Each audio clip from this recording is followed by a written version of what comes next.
Hi guys, I am Bray and welcome to my channel. Before the starting a video, please like and subscribe my channel. The larger ground effect vehicle, the Lund class, was built in the late 1980s and caused a bit of a stir within the American intelligence community, which did not know what. The Lund class was dubbed as the Caspian Sea Monster. This massive 8-engine Ekranoplan was both the heaviest and largest aircraft in existence from the mid-1960s to the late 1980s. A few years ago, a Twitter account linked to the Russian embassy in South Africa tweeted that Russia would begin building a new ground effect vehicle sometime this year. The JAV in question appears to be called Chika 2.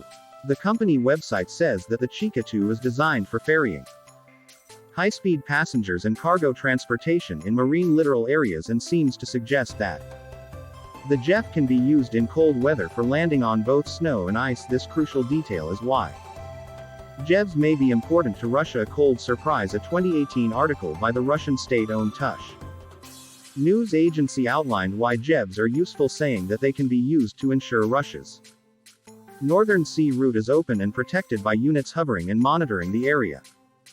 The Arctic is becoming more and more contested as it melts and remains unfrozen later into the year, and could eventually be ice-free year-round. This would be a boon to Russian shipping, as routes to North America and Asia could be significantly shortened and may make oil and gas exploration easier. Multiple armed ground effect vehicles could serve as a fast reaction force for patrolling Russia's newly unfrozen north, or be a powerfully persuasive reason for staying out of the region during the conflict. Still, it remains to be seen how seriously to take the Ekranoplan project. Though the Arctic has definitely become a region of increasing importance to Russia, we'll see what happens to the new Caspian Sea monsters. The Caspian Sea monster rises from the grave. The Caspian Sea monster rises from the grave beached on the western shores of the Caspian Sea.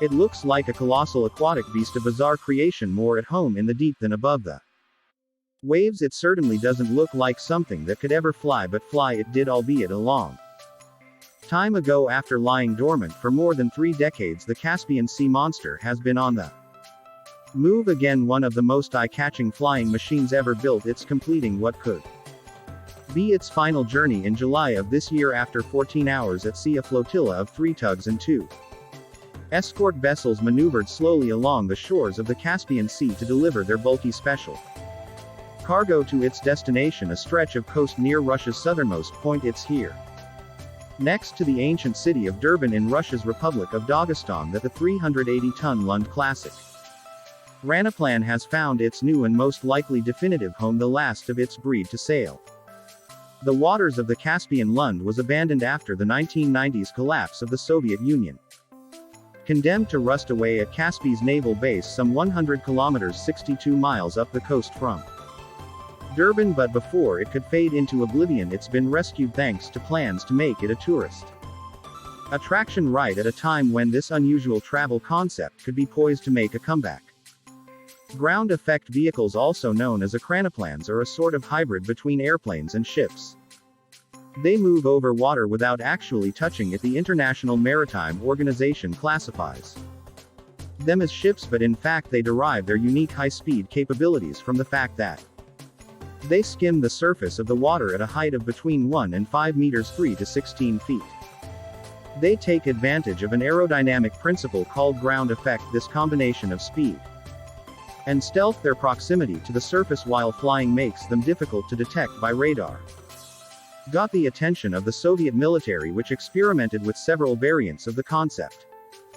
During the Cold War, their deployment on the vast inland body of water between the Soviet Union and Iran led to them acquiring the nickname Caspian Sea Monster. The Lund Ekranoplan was one of the last designs to come out of the Soviet ground effect vehicle program, longer than an Airbus A380 Super Jumbo and almost as tall. Despite its size and weight, the Lund was capable of reaching speeds of up to 550 kilometers per hour, 340 miles per hour, thanks to 8 powerful turbo fans located on its stubby wings. This formidable machine was even able to take off and land in stormy conditions with waves of up to 2.5 meters. Its intended mission was to conduct lightning sea-borne attacks with the 6 anti-ship missiles it carried in launch tubes placed at the top of its hull.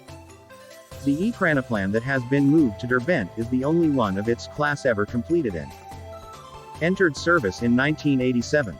A second Loon, unarmed and assigned to rescue and supply missions, was at an advanced state of completion when in the early 1990s the whole program was cancelled, and the existing Loon withdrawn from service after 30-plus years of inaction. Getting this sea beast back on the move was no easy task, requiring the assistance of rubber pontoons and a carefully coordinated choreography involving several vessels. Loon will be the star of Durban's planned Patriot Park, a military museum and theme park that will display different sorts of Soviet and Russian military equipment. Construction of the park is expected to start later in 2020. For the time being, Loon will sit alone on the beach. It looks set to become a new highlight for visitors to Durban. The city claims to be the oldest continuously inhabited settlement in Russian territory. Its civil and historical center have been designated by UNESCO as World Heritage Sites. Lawn will add to the attractions of a region that up until the coronavirus pandemic had seen a number of initiatives to open it up to tourism, including the launch of cruise itineraries in the Caspian Sea. When it opens, Durban's Patriot Park won't be the only Russian museum exhibiting in the Kranoplan. A much smaller Orleans classic Ramaplan can be found at the Russian Navy Museum in Moscow. While ground effect vehicles fell out of favor in the past few decades, the concept has been experiencing a resurgence of late. Developers in Singapore, the United States, China, and Russia are working on different projects that aim to bring ekranoplans back to life, although with rather more peaceful purposes. One of them is Singapore-based Widget Works, whose Air Fish Aid prototype builds upon groundwork done by German engineers Hanno Fischer and Alexander Lippisch during the Cold War.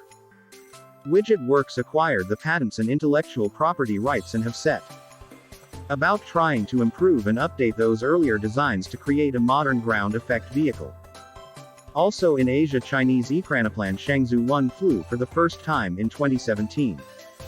Although little is known about this project. So, thanks for your attention. If you're enjoy from this video, please like and subscribe it. See you soon.